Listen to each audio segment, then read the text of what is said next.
Hey, welcome to the conversation. This is Play It Forward. Real people, real stories. The struggle to play it forward.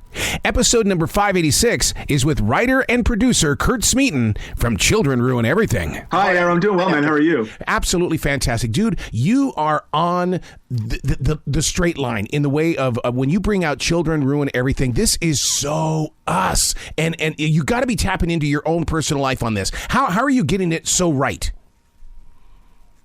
First of all, I appreciate you saying that. I think we really wanted to, at the very beginning of the show, when it got a green light, we had the first week in the writing room was about like how we want to set up this show. We don't want the kids to be smarter than the parents, right, as they are in so many shows. We want them to sort of be feeble and like they're learning, and there are so many gaps in their knowledge, and they're vulnerable, and they are emotional. And we wanted to keep that real because that's what our kids are like. Yeah. And we wanted the house to be messy. And we wanted, right down to like there's schmutz on the light switches. Like there's like from greasy fingers turning lights on and off. So we just wanted to make sure that it reflected our authentic experience as parents. And I think, we've done a great job of making sure that that's present in the scripts and on set, and everyone's done a great job of it. Well, where it takes me as an aging adult is the fact it takes me back to my dad's house, so I would love to see the effects it has on everybody.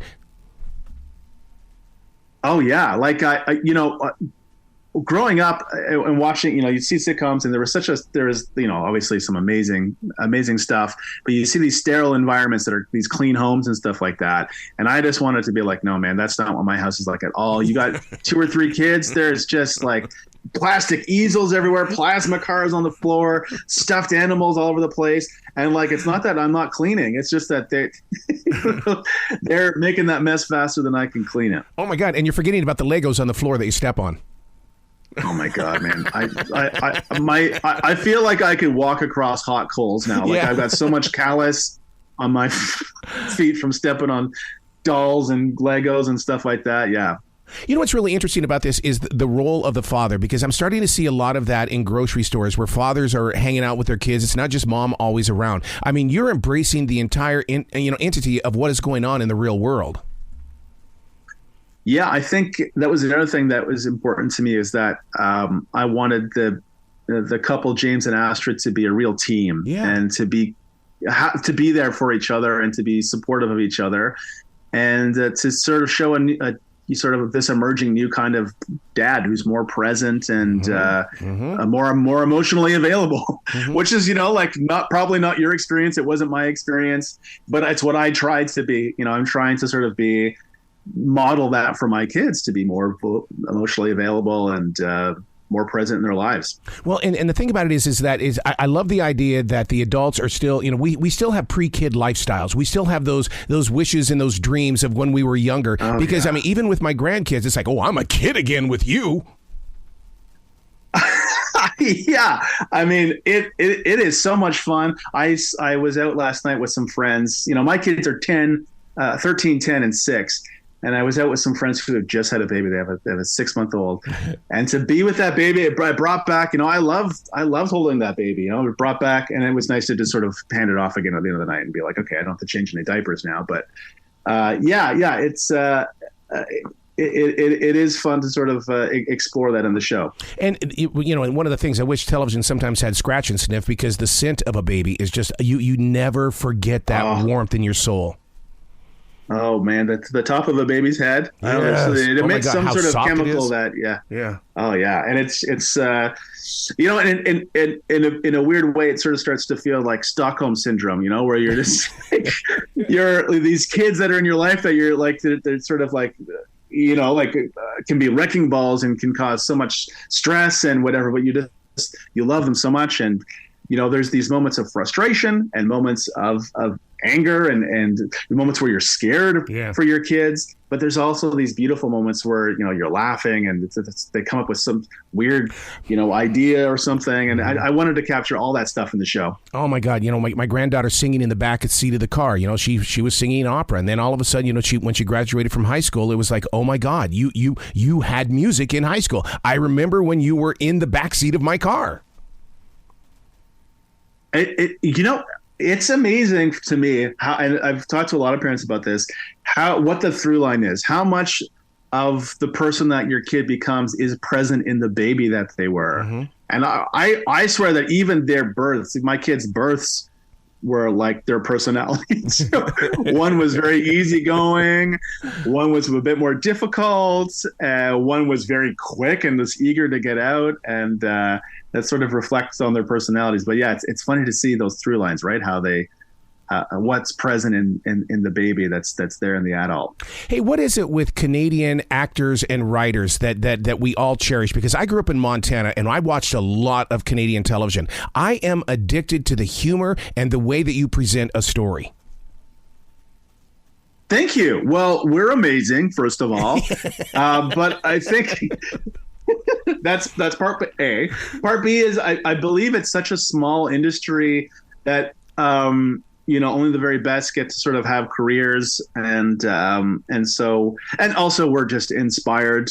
We can observe and see all this great culture coming north as well. Because what happens is in Canada we have simulcasts. So like our broadcasters will buy American shows, and so we get the very best. And so it's like we hardly ever see any of these shows that sort of get canceled or only last to half a season or whatever. They sort of buy these shows that are going to be hits, and we see so much great American content, and also we see great British content, and I think that really influences us. Oh, I mean, just to watch Canadian television when I was a kid, I mean, we would have Dallas and Dynasty the same exact night right after each other. I mean, CJOC up there in Canada was like, that was my go-to as a kid. Yeah, it's there's some great content that's coming out, and Schitt's Creek has really sort of changed the landscape as well. I think more people are looking northward to see what we got going on up here. Yeah, because what that show changed everything, because we keep going back and watching the same episodes and finding new things. And I think the same thing is true about Children Ruin Everything, is that you can keep going back and you're going to pick something else up. It doesn't get old. No, it's true. I think there's a lot going on in those shows. Schitt's Creek obviously had a very, very special cast, and they were incredible. And I've learned from that, and I did a lot of work and took a lot of care in the casting process to make sure that I have a group with lots of chemistry and that are going to bring the funny every day, and they really do. They're so good. Was it like an Eagles Hotel California moment, or a Rumors from Fleetwood Mac, where it's like, okay, that happened, guys. We can't go back there. The chances of it happening like that again, we've got to find a new path. Oh, man. I mean, sometimes it happens like that, but the camera guy's like, oh, I didn't get it. Oh, no. And you're like, oh, no. I feel like there are absolutely some moments that are, like hilarious things that happen on, like a happy accident where someone spills something and there's a real reaction to it, or that kind of thing. But mostly I feel like the pros, like we come up with a plan in the script, and the great cast executes it, and it's repeatable. We do it over and over again until we get it perfect. And, that sort of classic TV making. But yeah, there's a lot of funny stuff, and of course we've got kids on set. Yeah, yep. When I first wrote this show, I wanted to have a dog on the set too. I was like, let's have a dog, and I was talked off that ledge. God, I mean, you went totally against W.C. Fields' rules, man. No kids, no dogs. Yeah, it's like, I'll hold my beer, W.C. Fields. I'll show you. I think. There's a lot of funny moments, and of course, there's tension too, because the kids got to get to school. Yeah. So we have a tutor on set, and like we have a certain amount of time with them. So we're trying to blast through these scenes with the kids, and they're amazing. Those two kids are just fantastic little actors. Very funny. Wow, and they say the darndest things. Either are they written out? Then I write for them. Okay, I was going to say, are they written out? Yeah. They say the darndest things that I tell them to say. Well, what is that like for you as a writer when it comes to you? I mean, and then it's delivered by somebody else. I mean, you had to relinquish the funny to somebody else. Well, I'll tell you, that casting process, it made me trust them so much. And after the first season, I really sort of got to know what kind of stuff is that I can write that will be totally over the plate for them to just home run. and what stuff that I know that they can just go off script and find something really, really funny. Yeah. And it is tough, but I also have the last say in the editing room. So I can shape stuff the way I got the power here. So now your creative mind, I realize that you're on the big giant CW right now with Children Ruin Everything, but you've got to be thinking about, okay, so now what streaming outfit is going to get this show in the future? Because you run a business. No matter how fun it is to create, it's still a business. That's right. And it's really interesting to be up in Canada where the strike is only tangentially affecting us. You know, a lot of American work comes up here to shoot. And so a lot of our, you know, crews are sitting and waiting for work as well, which is tough for us. But, you know, it feels like the media landscape is going to change a little bit after this strike. I feel like there's going to be a bit of a contraction, and you know, there's so many streamers, so many places looking for content. But yeah, we're always looking for the next home for this show and for my next project. It's a real hustle for sure. Yeah. Are you filming in Vancouver, or are you over there at Toronto? We're in Toronto. Yeah. And then we also. Yeah. And then we also shoot in Hamilton, which is just south of Toronto. Oh, wow. I mean, because Canada, even with the music, is just amazing with so much creativity right now. I mean, you've got Drake, and then you go over there and you rest in Victoria just to kind of get that little vibe of that city, and then you get back to work. Yeah. I mean, I haven't been to Victoria in a while. I would love to get out there. I'm actually going to the other coast next week to Nova Scotia. Beautiful out there as well. I work pretty hard, and it's time to recharge the batteries and spend, some time with the kids. But yeah, it's there's a lot going on up here. And like I said, it feels like there's more attention now on the stuff that we're making, and more opportunities for creators who are in Canada to be able to work and access a global market. Yeah, because for the longest time, Canada, they play hockey, they have curling. Oh, no, there's more to them than that. Yeah. But not much more. We also do TV, but it's mostly hockey and curling. Oh, my God, dude. We actually have 2 ice houses here in Charlotte that it's all about curling. And it's like, are you kidding me? I've waited all these years to have these things down here? It's like... have you ever done it? Have you ever played? No, but I've played hockey. Curled? Yeah, I've never curled, but I've played hockey. It is like a really zen kind of like curling is great. My son started playing, and then I sort of went out with him once, and I was like, I get it now. I understand.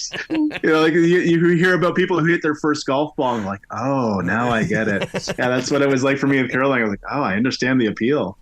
Speaking of appeal, when it comes to the show Children Ruin Everything, are you running around with a legal pad in your hand at all times? Because I mean, there's so many things in this show that really are like about what is going on now. Yeah, I mean, we're definitely in the room trying to be inspired by, there's a lot of parents in the room, and we're trying to be inspired by how we're dealing with stuff that's coming up with the kids. But yeah, it's, there are moments where, and I have to keep it to myself, where we're at the dinner table and someone says something and I'm like, oh, that's a good story. Yeah. I'm going to put that in my show. And I'm like, oh, hold on, be present, be with your family, be here, be in the now. Do you think somewhere along the line you're going to have a podcast in the way? Because there's so many after shows that are appearing on podcasts. I would love to hear from the actors of how they brought a scene together, or how things came together on that set, and the reaction of everybody, when it came to different things that happened in the storyline. I would love that. I mean, I think that's a great idea. The cast would be game for that as well. There was a companion podcast, but there hasn't really been an insider podcast about the show. That's a great idea. I'd love to talk about it. Because there's just so much that we relate with. It's like, okay, how far are we really going to go with this? I would love to hear the actors talking about it, how they built that scene, or, even going from the reading room up to when the cameras are on them. 100%. And, it's interesting because Aaron, who plays the father, James, is not a dad himself. Whoa. And Meaghan has become a mother over the course of the show. She might be having her second child now. I have no idea. But so she, when she was cast, was not a mother, and then has since become a mother, and it's really sort of connected her with the show in a different way. So that might be interesting to hear her talk about. And yet I believe in every one of their characters. Oh, my God. I mean, that's acting then. Yeah. Well, I'll tell you, there's the very first day that we shot on this show ever, it was we had to shoot an episode where they're on a road trip, and it's like the whole episode takes place in the car. And so they are in a car all day, stuck together, the two kids and the two adults. And so they got to know each other, and they got to really they became a family that day. And that dynamic is, I think they truly, Aaron and Meaghan truly care about Logan and Michaela, the two actors play the kids, and they are like a little family unit on set. Wow, how has the technology changed? Because if we go back 10 or 20 years, I mean, those big old cameras, shining into a car, that'd be uncomfortable. Yeah, I mean, you just sort of lift a car up on a rig and you're towing it, and then the tow truck also has a place where the cameras are, and you put cameras on the sides, and it's kind of it's still pretty clumsy. To be honest, it's still pretty clumsy. But I don't know that I would do it again. But it was pretty fun for that. Yeah, for that one episode. You at least gave yourself permission to do it, though. That's what I love about creativity. Is that somewhere along the line you've got to give yourself that permission to go ahead and just let's just do it just to see what happens. 100%. We're just like, what happened? There's so much time when you have kids. There's so much time in the car with kids. Yep. There's that's a big part of it, and we just wanted to have an episode that sort of the whole thing was in the car, pretty much. And it was good. Will there ever be an episode where one of the kids does something, Dad turns the car around, and the whole trip is done? It's because that to me that was growing up. One more word on you kids, and we're going back to Winnipeg. I'm going to turn this car around right now if you guys don't settle down back there. You say sorry to your sister, or we're going to the gas station and then home. And then Daddy's going to the bar. That's it. I think I mean that would be really funny. We do have in the third season, which we just finished shooting, an episode about making sure there are consequences to actions, and how difficult it is sometimes when you punish your kids. You're really punishing yourselves, because it's like no TV for a week. It's like, well, that's when they watch TV. That's when I can get stuff done. That's right. So now they're not from the TV, and they have no screen time during the day. And now I got to figure out what I'm going to do with them. Oh my God. So yeah, I can't thank you enough for this show. Children Ruin Everything on CW. I mean, this is our break away from the real world, and we get to escape into an episode that everybody else is having the fun, the laughter, the pain, and you know what? I get to watch it. I feel like a grandparent. Say, here, take it back. Yeah, take the kid back now. I'm done with it. Yeah, I mean, I'm glad. I'm so excited that audiences in the U.S. get to see this show. I'm really proud of it, and it's been a special journey, and it's been reviewed well so far, and I'm excited for more people to catch up with it. Absolutely. Come back to the show anytime. The future is always. I mean, the door in the future is always going to be open for you, sir. Arrow, I appreciate that so much, man. Thank you. All right, you be brilliant today, okay? You too, man. Take care.